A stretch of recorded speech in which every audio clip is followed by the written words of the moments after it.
Das ist der Platz des verbrecherischen Anschlages, den ein kleiner Kreis gewissenloser Offiziere am 20. Juli auf den Führer und auf den Stab der Wehrmachtführung verübte. Ein gerechtes Schicksal hat das Verbrechen missglücken lassen.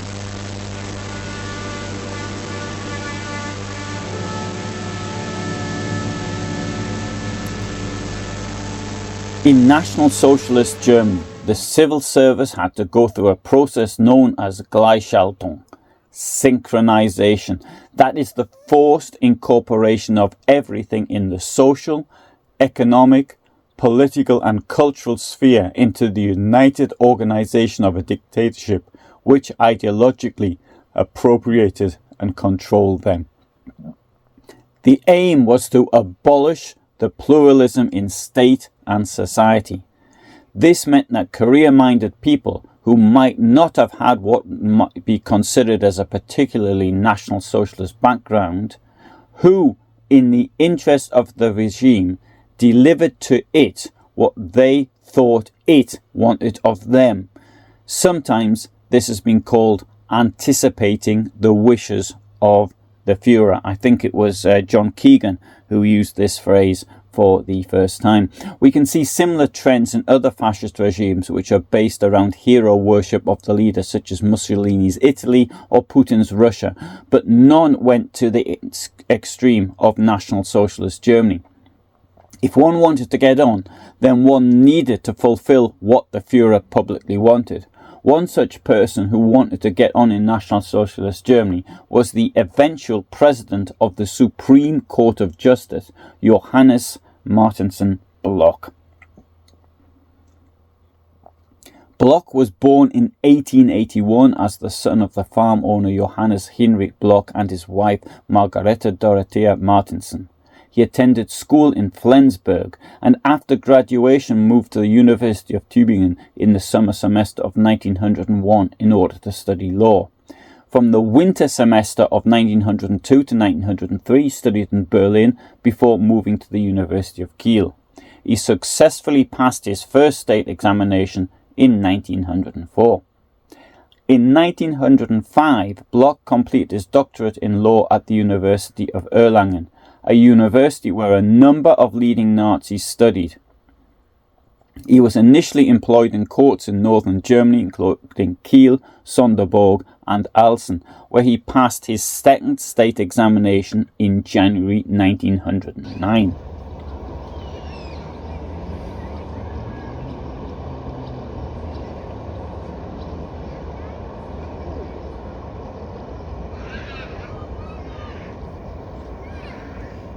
This is Tczew in northern Poland. In 1909, when Block came here, it was called Dierzał. Block spent 3 years here until 1912. From Dierzał, he went back to Flensburg and in 1914 was appointed district judge in Schleswig.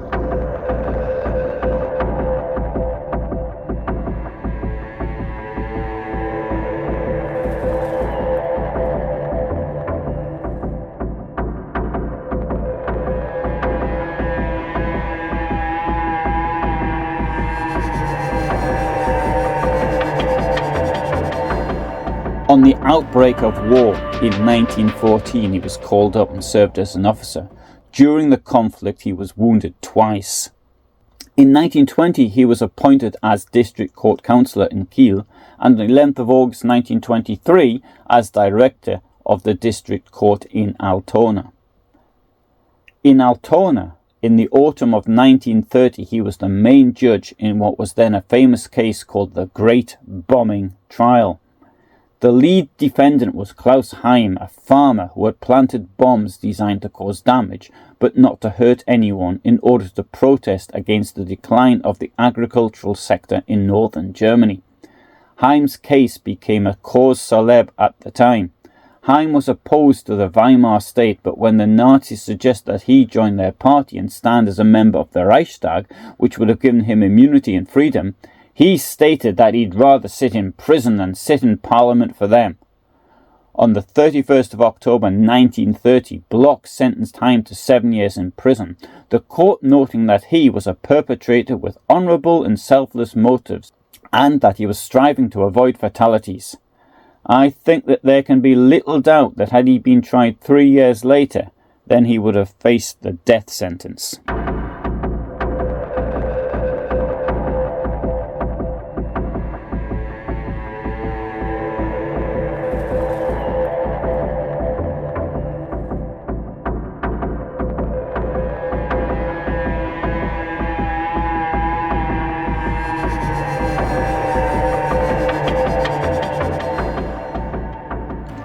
Hitler was given the reins of government in 1933 by conservatives who thought that they could control him. After a fraudulent election in March 1933 and a terror campaign against the opposition, within weeks the National Socialists were in control. Career-minded civil servants knew which way to jump. Block joined the Nazi Party on the 1st of May 1933. Membership number 2724021. He quickly demonstrated his value to the system. To go back to the previous year, in April 1932, the government of Heinrich Brüning had banned the SS and SA from marching. On the 16th of June 1932, the new government of Papen, which was trying to appease Hitler, lifted the ban. Hitler had been showing support for Papen in the Reichstag, and Papen wanted to thank Hitler for his support. Elections were planned for the 31st of July 1932, and it was to be expected that there would be some altercations in the street.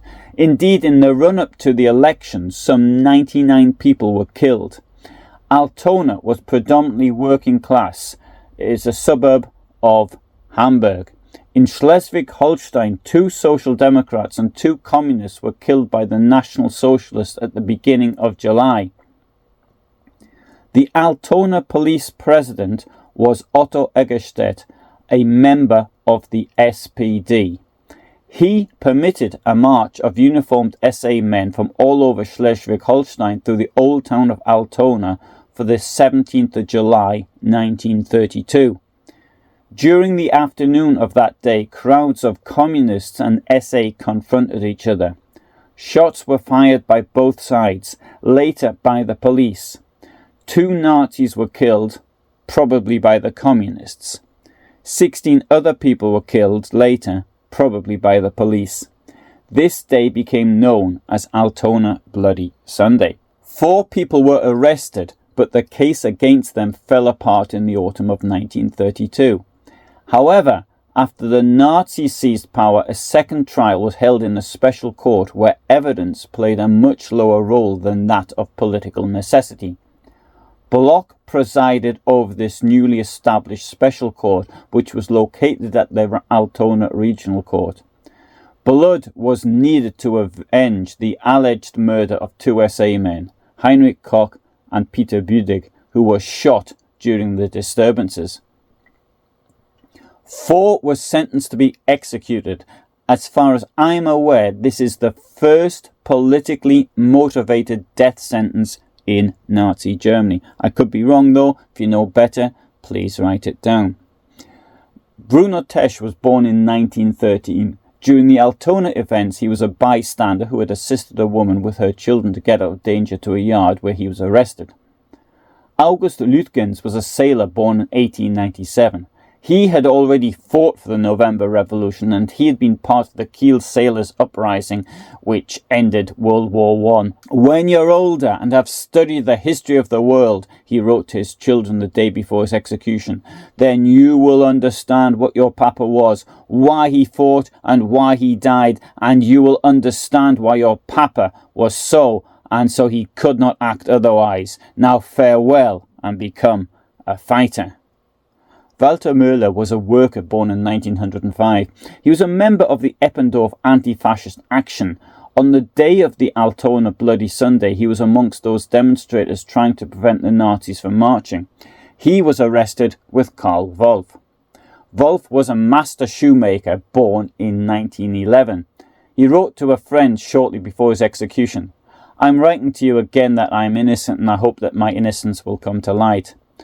Walter Müller and Karl Wolf were sentenced on the dubious evidence of 2 SA men. Bruno Tesch, Walter Müller, Karl Wolf and August Lukens were executed by beheading with an axe on the 1st of August 1933 in Altona prison. The death sentences against the 4 innocent men served Block well. The day after the sentences were announced, on the 3rd of June 1933, he was appointed president at the Berlin Mitte District Court.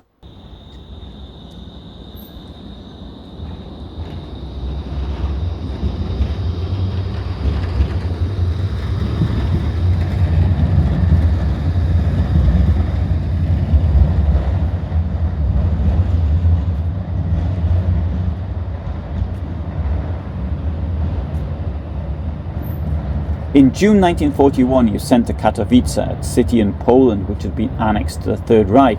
Here he became the president of the Katowice Higher Regional Court, and he got his job thanks to the intervention of the State Secretary in the Reich Ministry of Justice, Roland Freisler. Freisler, former communist who had gone over the Nazis, assured him that he would hold offices as a lawyer and pioneer of Germanness in cooperation with the party, its organizations and authorities, and in a spirit of loyal comradeship with his followers. In Katowice, with its majority Polish population, Freisler sought to implant his racist ideology of German superiority.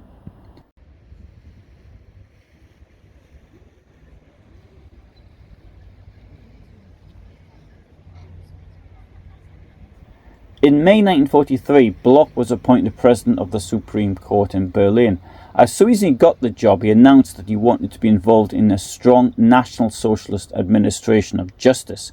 In July 1944, after the failure of the attempted coup against the regime, Freisler requested use of the buildings of the Supreme Court to hold the show trials against the German resistance. Block agreed. The point of holding the show trials here was because the building of the People's Court was too small to house the large audience that the show trial required. The proceedings of the trials were filmed. This film is called Traitors Before the People's Court, but it was not shown in the cinemas and newsreels in Nazi Germany owing to the behaviour of Freisler, who shouted at and abused the defendants, who could now openly talk of Nazi crimes in Eastern Europe. As these crimes were theoretically secret, they could not be openly shown for everyone to know about. In December 1944, Block prepared a situation report to the Ministry of Justice. Here he suggested that the number of criminal divisions be increased from 5 to 7. This, it would seem, was to enable the regime to more quickly try and execute its opponents.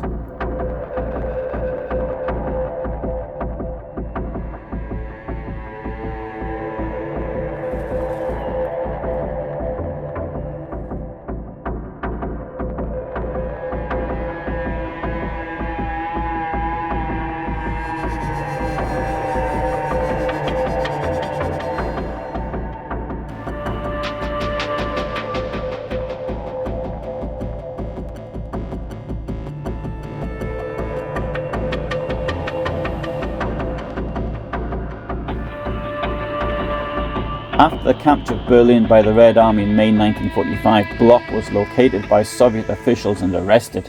He in turn was put on trial and sentenced to death by a Soviet military tribunal.